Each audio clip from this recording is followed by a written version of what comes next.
Hey, I hope everybody's having a good week. You know, just about every year, I think every year anyway, I redo the art for my channel. I mean, there's certain things that I keep the same from year to year, like my thumbnails and stuff, because that's really just branding. This year, though, I hunted down a photo of every project I had done up to that moment, and I came up with this 456 non repeating photos, 250 pixels wide. Happy 2024.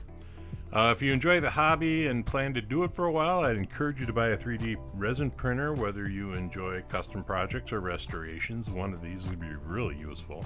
I actually have two of them.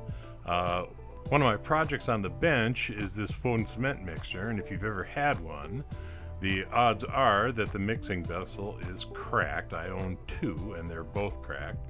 There's a little bit of a learning curve to Tinkercad, but you don't have to be a design engineer to make things that are usable. And there are sites online with a ton of already prepared print files for everything from Gaslands to Matchbox replacement parts, and I host one of those sites.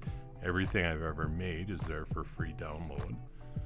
This one, it may not be perfect, but it's close enough for me. I'm thinking orange. Later this week, I have a restoration of sorts with this Matchbox Duck. If you don't know what that is, it's a World War II vehicle they used to, well, for a variety of things, actually. It's seemingly simple restoration that I managed to mess up. That's coming up on Friday. On Monday, I'm going to have a little bit of fun with this Baja bomb that's made by Matchbox. Been rolling around on my desk for a couple of months now. And last but not least, I have this project that I've been working on since September, believe it or not, that involves 3D printing and this Metro Transit bus and some guys from Racine, Wisconsin. So check that out on Saturday. One of my favorite life stories involves my friend Bill. Bill was a cop who would literally give you the shirt off his back, and he and I shared a love of NASCAR.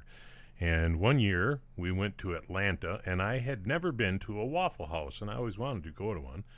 I collect mugs, among other things, and when we were in the Waffle House, we had this waitress. She had to be about 60 years old with the thick southern accent, the whole bit.